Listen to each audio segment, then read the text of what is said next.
बिस्मिल्लाहिर्रहमानिर्रहीम अस्सलाम वालेकुम। मेरा नाम फैज़ान तनवीर है और आज की इस वीडियो में मैं आप लोगों के लिए कुछ ऐसी बातें लेकर आया हूं जिसको अगर आप लोग फॉलो कर लेंगे तो आप लोग अपने किसी भी एग्जाम में बहुत अच्छा स्कोर कर सकते हैं और बहुत अच्छे तरीके से पास हो सकते हैं, बहुत अच्छे नंबर ले सकते हैं। आज की वीडियो में मैं आप लोगों को कुछ ऐसी स्ट्रेटजीज बताऊंगा जो कि टॉपर्स फॉलो करते हैं और उनके बाकी सबसे ज़्यादा नंबर आते होते हैं। तो इसलिए आज की वीडियो आप लोग कंप्लीट लाजमी से वॉच करना ताकि आप लोगों को एक एक चीज़ के बारे में डिटेल से पता चल सके और आप लोग आइंदा आने वाले अपने किसी भी एग्जाम्स में, होपफुली बोर्ड एग्जाम में, अच्छे नंबर ले सकें। ठीक है, तो आज की वीडियो को बिना किसी देर के शुरू करते हैं। सबसे पहली चीज़ जो कि आप लोगों को आनी चाहिए वो ये है कि आप लोग अपने माइंड को इस डायरेक्शन में लेके आए, अपने माइंड को ये समझाएं कि मेरा बोर्ड का पेपर है। ठीक है, इसके आसान एग्जांपल मैं ये देता हूँ कि जब भी हमारा पेपर होता है, हम उसकी तैयारी करने बैठते हैं तो हमारा दिमाग कभी इधर कभी इधर कभी इधर उधर मतलब कि डाइवर्ट होता रहता है। ठीक है, हम लोग अपने पढ़ाई पर फोकस नहीं कर पाते। तो इसका सबसे बेहतर हल ये है कि तैयारी करने से कुछ टाइम पहले अपने दिमाग को ये समझाना शुरू कर दें कि यार मैंने पेपर क्यों देना है, क्यों अच्छे नंबर लेके आने, व्हाई इज द रीजन कि मुझे अच्छे नंबर लाने हैं। ठीक है, तो ये रीजन हर एक की अलग अलग होती है, आपकी कोई और होगी, मेरी रीजन कोई और होगी। तो जो भी आपकी रीजन है, जो भी आपकी मोटिवेशन है कि मैंने अच्छे नंबर लाकर ये काम करना है या मैंने अच्छे नंबर इसलिए लाने हैं, ठीक है, उसको अपने माइंड में रिकॉल करें। फिर अपने आप को फिजिकली प्रिपेयर करें तैयारी करने के लिए, बोर्ड के एग्जाम्स की या किसी भी एग्जाम्स की। ठीक है, तो दूसरा स्टेप मेरा यही होने वाला है कि अब आपने अपने आप को मेंटली प्रिपेयर कर लिया एग्जाम्स के लिए, एग्जाम की तैयारी के लिए, रिवीजन के लिए। अब दूसरी चीज वो ये है कि आप लोग अपना एक छोटा सा टाइम टेबल बनाएं। आपको पता है कि आपके exams, mid terms, pre board या बोर्ड के एग्जाम या कोई भी क्लास टेस्ट कितने टाइम रह गया है, कितना टाइम रह गया है उसमें आपके टेस्ट को कंडक्ट होने में। ठीक है, ये करने के बाद आप उसको एक टेबल की शक्ल में, एक पेपर पे एक टेबल बनाएं जिसमें आप लोग लिखे कि मेरे इतने से इतने दिन रह गए हैं, मंडे ट्यूसडे वेडनेसडे फ्राइडे, सारी डेट्स वगैरह लगाएं और ये डिसाइड करें कि मैंने एक सब्जेक्ट को कितने दिन देने हैं उसकी तैयारी के लिए। ठीक है, फॉर एग्जांपल केमिस्ट्री को 2 दिन, फिजिक्स को 1 दिन, मैथ को 3 दिन, इंग्लिश को 1 दिन। इस तरीके से अपना टाइम को मैनेज करें, अरेंज करें। ठीक है, सब्जेक्ट वाइज। ये करने से आपके अंदर एक मोटिवेशन सी पैदा होगी कि जब आप एक सब्जेक्ट को कर लेंगे ना तो आप उस पर छोटा सा टिक लगाएंगे। ठीक है, इससे सेल्फ कॉन्फिडेंस, सेल्फ एस्टीम बढ़ती है। ठीक है, और आगे ज्यादा से ज्यादा तैयारी करने को दिल करता है। ठीक है, ये एक साइंटिफिक तरीका भी है। ठीक है, दूसरी चीज हो गई। अब तीसरी चीज, एक इंपॉर्टेंट चीज है, वो ये है कि आप लोगों ने जो आप कभी भी डीमोटिवेट अपने नंबर्स को लेकर नहीं होना जो कि आप लोगों के क्लास टेस्ट में आते हैं या प्री बोर्ड्स में या मिड टर्म्स में। क्योंकि जो स्कूल टेस्ट होते हैं या क्लास टेस्ट होते हैं वो सिर्फ आप लोगों को इस चीज में मदद करते हैं कि आप लोग गलतियां ना करें, क्योंकि आप जितनी गलतियां करते हैं टीचर उतनी ही नंबर काटता जाता है। ठीक है, ये तो एक नॉर्मल सी चीज है। लेकिन बोर्ड में ऐसा नहीं होता। बोर्ड में कभी भी हार्ड चेकिंग नहीं होती।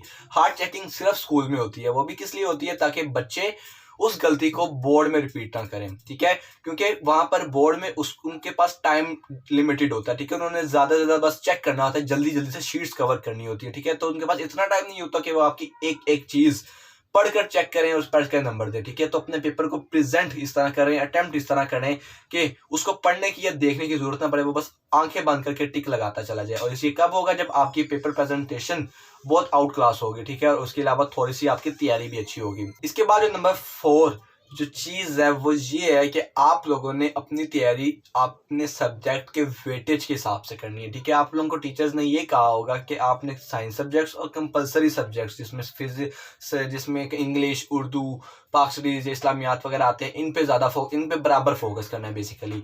लेकिन ऐसा आप लोगों ने नहीं करना। अब आपको थोड़ा सा स्ट्रेंज या वियर्ड लग रहा होगा, लेकिन आपको इसकी रीजन बताता हूँ, लॉजिक बताता हूँ। आप लोगों ने 100% ही मेहनत की साइंस सब्जेक्ट्स पे और 100% ही फॉर एग्जांपल मेहनत की अपने कंपलसरी सब्जेक्ट्स पे। 100% मेहनत करने के बाद जो आपके साइंस सब्जेक्ट्स है उसमें आपके पूरे नंबर आ गए, क्योंकि उसमें हाईएस्ट नंबर नहीं करते। लेकिन 100% आप लोगों ने जब उस पर लगाए कंपलसरी सब्जेक्ट्स पे, नंबर आपके 80% आए। ठीक है, इसकी वजह क्या है? कंपलसरी सब्जेक्ट्स, क्योंकि लैंग्वेज बेस्ड सब्जेक्ट्स होते हैं तो उसमें हाईएस्ट नंबर आते हैं, कभी भी पूरे नंबर नहीं आते। तो इससे बेहतर ये है कि आप लोग उस पर जितनी मेहनत लगानी है ना उतनी उसमें से थोड़ा सा पोर्शन आप साइंस सब्जेक्ट्स पर लगा के उसकी अच्छी तैयारी करें, क्योंकि उसमें आपके पूरे नंबर आने हैं। ठीक है, और बाकी मेहनत उस पर करें। अब इसका ये मतलब नहीं है कि आप कंपलसरी सब्जेक्ट्स पर बिल्कुल ही मेहनत ना करें। ठीक है, वो आपकी वेटेज को बढ़ाते होते हैं। ठीक है, उसमें भी मेहनत करें, लेकिन अपने साइंस सब्जेक्ट्स में किसी किस्म का वीक पॉइंट नहीं आने दें आप लोग। ठीक है, तो साइंस सब्जेक्ट्स या ओवरऑल सब सब्जेक्ट्स को उसकी वेटेज के हिसाब से अरेंज करें और वेटेज के हिसाब से ही तैयार करें। ठीक है, आज की वीडियो बस यहीं पर खत्म हो चुकी है, लेकिन अब मैं आप लोगों को एक बहुत ही अमेजिंग ट्रिक बताने लगा हूँ आप लोगों ने अपनी तैयारी को किस तरीके से करना है।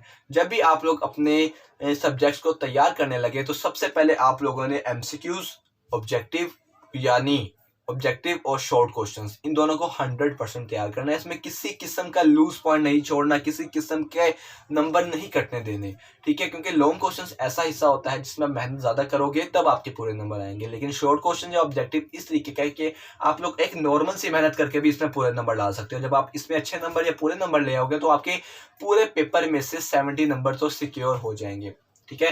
तो ये एक प्रो टिप थी जो कि मैंने आप उन बच्चों को दी है, उन स्टूडेंट्स को दी है जो कि अभी तक इस वीडियो के साथ जुड़े हुए हैं।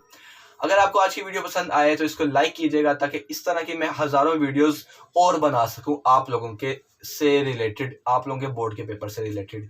और अगर आपको मेरी वीडियोस पसंद आती हैं या अगर आप लोग इस चैनल पर नए आए हैं तो आप लोग इस चैनल को लाल कलर का सब्सक्राइब बटन है, इस पर क्लिक करके सब्सक्राइब करें और बेल नोटिफिकेशन को भी दबाएं ताकि आइंदा आने वाली वीडियोस की नोटिफिकेशन भी आप लोगों को मिल सके और आप उन वीडियोस को भी देखकर फायदा उठा सकें, ठीक है।